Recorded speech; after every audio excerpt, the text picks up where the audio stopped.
I'm gonna show you screenshots from broadcast. I need to know the event, the year it was played in, the teams, and the player names. Player names, like 10 player names? Yes. Yeah, sure. Yeah, sure, I can know that for sure.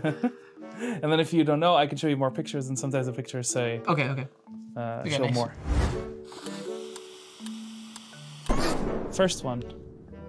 MF Sport. Okay, first game, I have no idea. But this has to be like LEC finals. I mean, it's weird because it's MF support.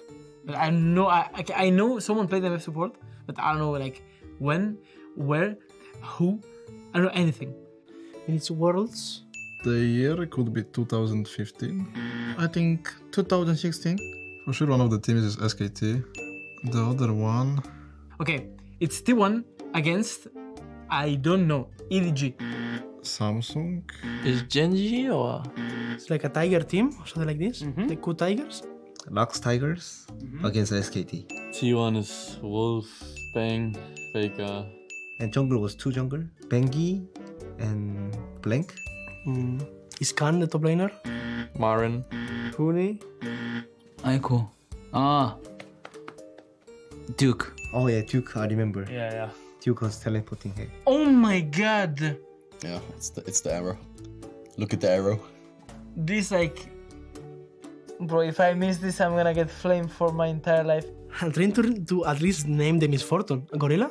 But I'm between like 2 AD carries. It's ruler? No. Like there's something on my tongue. Like people used to always... Was it like something with P, I think. A gorilla and... It's deft. Oh, Prey? It's Smeb, Peanut, Kurel, Prey, Gorilla. Smeb, oh my god. I love Smeb. Can't believe I forgot him.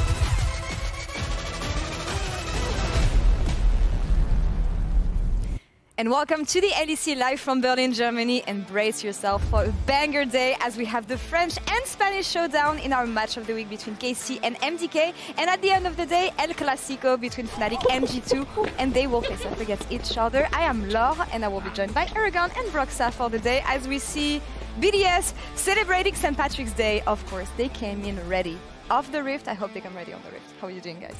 Hopefully they're going to be as clean on the Rift as they are doing these intros. Yeah, and no St. Patrick's vibes on the Rift today. That's not what we want. How are you doing, Aragon? I'm doing really well. Yeah? And after yesterday's games, casting yesterday's games, I hope we're in for some bangers again as well. Bangers is what we're here for, I feel. Yeah. Hopefully teams get stronger here in the LEC as we're halfway through the split already, almost. Let's take a look at the schedule we have. As we said, banger day to wrap up the day, and also MDK versus K-Corp as our match of the week. Any specific match that you have your eyes on? I mean, it's hard not to look at the third and the fifth, but outside of that, I have to say I always love looking at Vitality's games. I feel like you never know really what you're going to get. There's always some kind of crazy shenanigans going on, so that one. I think they don't know what they're going to get as well, usually. That's the gist of it. I don't think we know what we can expect from MDK versus K-Corp as well, Broxa. Well, I think it's crazy we live in a world where that is match of the week, and I know. That's Fnatic. Like, what a timeline, but... I also think that goes to show how much hype there's around these two teams, obviously with Iba and Kamiso behind them. And honestly, they haven't looked particularly impressive so far, the split.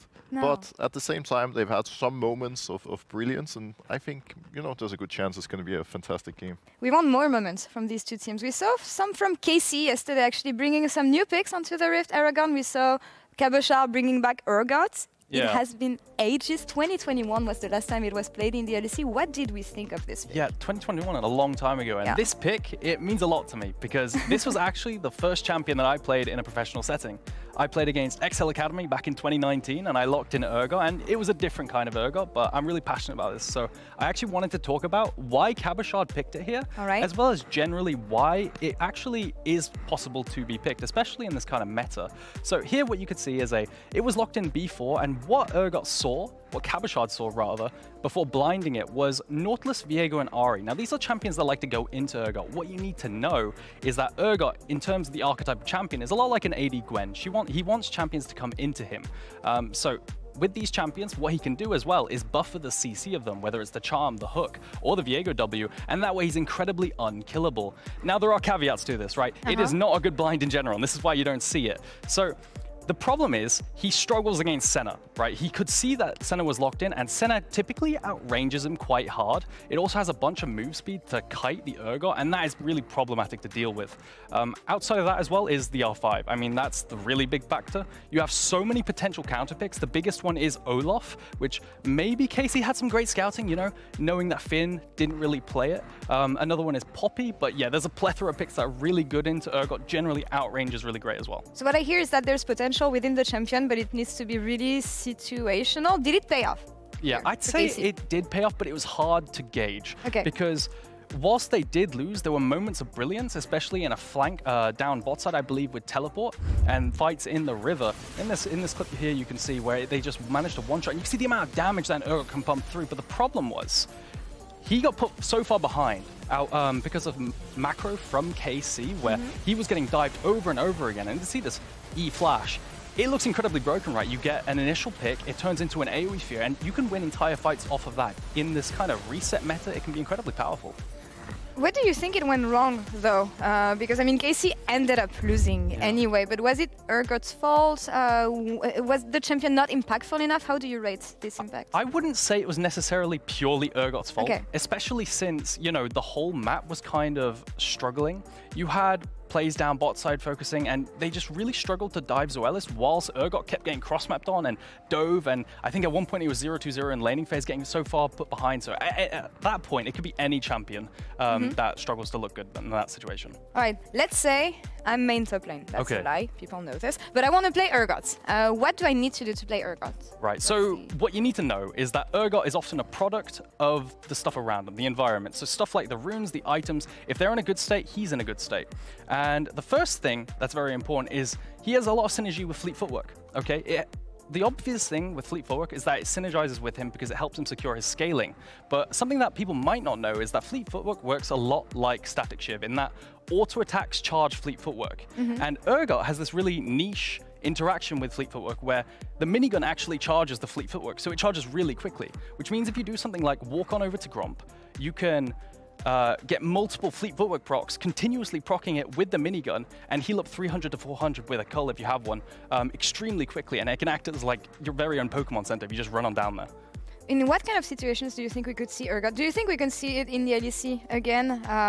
Or is it like, for me, it looks so much like a niche pick that some players are going to pull. Yeah, definitely as a counter pick, especially in potential games where you can play side lane, because there are situations where you can just sit side lane, you can use items like Hullbreaker, which is incredibly good in the meta right now. You have this really interesting tech where you can let the minigun run 4 times and auto on the 5th to get the full Hullbreaker proc, because it does get mitigated unless you cancel it. So it's a really interesting champion for sure. So we might see it again, maybe not in the right situation as we saw here with Cabochard. And we know that Weepo loves the champion. He's been playing it on stream. So I found this clip, right? And this is exactly what I was talking about. What you do is you let the minigun run for 4 autos, cancel it, and auto regularly for the 5th, because the minigun typically reduces on-hit damage, because Hullbreakers is a on-5th hit, on-hit effect, and that way you don't actually mitigate it, and you stack it up really quick. So he's a real big abuser of this item. So what I hear is that Cabochard was onto something, maybe not for this draft, and we might see Urgot maybe later today. We'll see about this, but we're officially halfway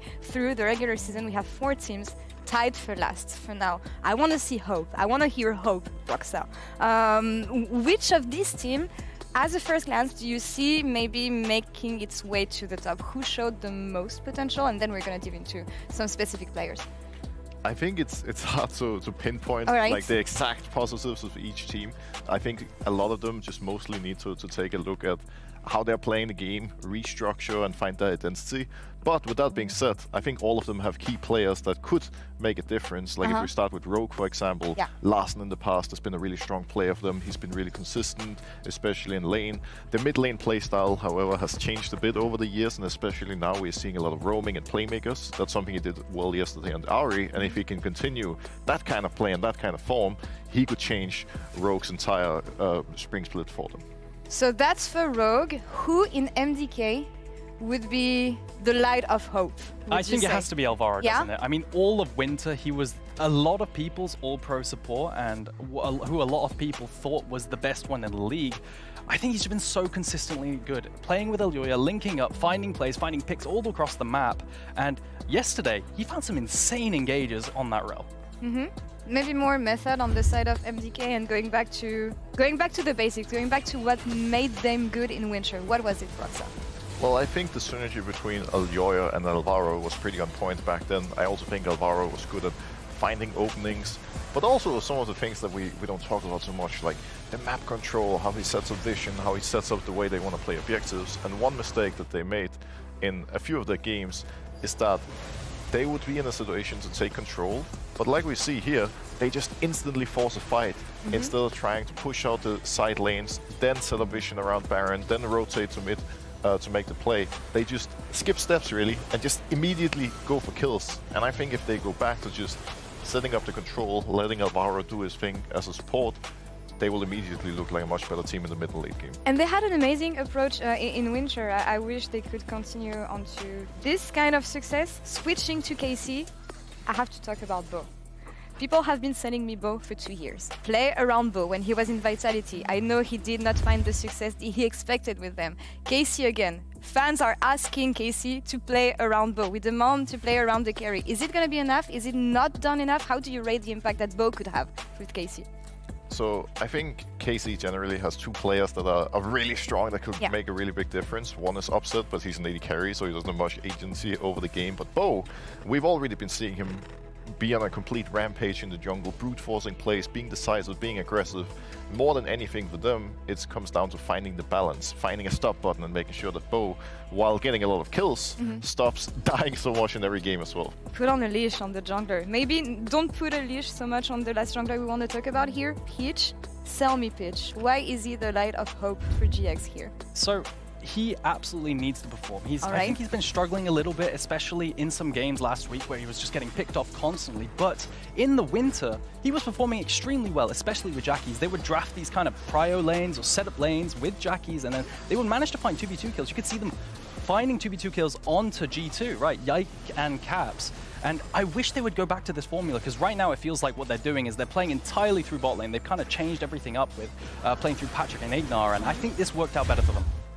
We have 4 teams that we talked about that need to wake up today, as we said, halfway through the season. Which team showed the most synergy, identity out of these 4? We know what we want to see from them, but which one do you have the most hopes on? I think it's hard to say, because I think for most of them, they're just kind of holding themselves back. They are often in winnable positions, but then they get over-eager and too excited. One team that I think has been very much on the same page has been KC, because while they've been dying a lot and making a lot of mistakes, at least when they go for fights, they're all in it together. Like, they're really decisive. And I think that's generally a positive, because as long as you're on the same page, you have a pretty, good ground that you can work from. We'll see what they can showcase on Match of the Week later today, of course. But will Giant X be able to find success in playing through Jackie's speech? And Jackie's, this is what we want to see here. And let's send it over to Ginny, who's backstage with the mid laner. Thank you so much, Laure. Welcome everyone to the interview ahead of the match. And we have Jackie's this time around from Giant X. Thank you for taking the time to join me for this one. Let's start off with the performance so far in spring from the side of Giant X, from yourself individually as well. Looking at how has it been coming back after the break, getting into the server, and potentially not getting the results that you were looking for? I think, to say about my performance, I think I'm trying to be way more consistent. And actually, I think no matter the losses, I think I'm doing that from my side at least. And of course, the losses that we are 1-3, I think right now, it like sucks a bit, of course. But I also think we can bring it back, because I think in the MDK game, at least we showed what we can actually do. And I think in the Fnatic game, if we don't mess up the mid game a bit, I think we could have taken that game as well. So I think today is an important game for us, and I think we can win easily. Yeah, especially because it's going up against BDS, an important game for sure. But also when we're looking at BDS's performance over the last 2 weeks, it also hasn't quite been hitting the mark or the expectations that we're looking from them. So in terms of coming into that game, what is your approach up against BDS? I think BDS right now, I mean, yeah, they are a bit struggling, right, from winter for sure. And I think you can even see on their gameplay that they have a lot of issues. And we kind of spotted them, I think, so we're going to abuse it today, hopefully. Okay. Hopefully. Is there any chance that we can see a bit more synergy coming out from you and Peach? Because that's what we've seen a lot during winter, and it was the pillar of the success when it came to getting some of those wins on the board. What's going on there? Is there trouble in paradise? I wouldn't say it's trouble in paradise between us. It's oh, that's kind of hard question, but I think we can bring it back easily. I think if we get a good mid-jungle duo, we can play together and just win the game solo a bit. Or like duo, I guess. Yeah, duo, yeah. But yeah, we will bring it back for sure. Yeah, and anything you want to say to the fans watching this game coming up against BDS? Yeah, just watch us stomp BDS, I guess. Okay. I think it's going to be a stomp, hopefully. I respect it. Okay, let's see. Well, hopefully it is then, for your case. Thank you so much for the interview. I appreciate it. And casters, Jaman and Hysterics, back to you to break this one down.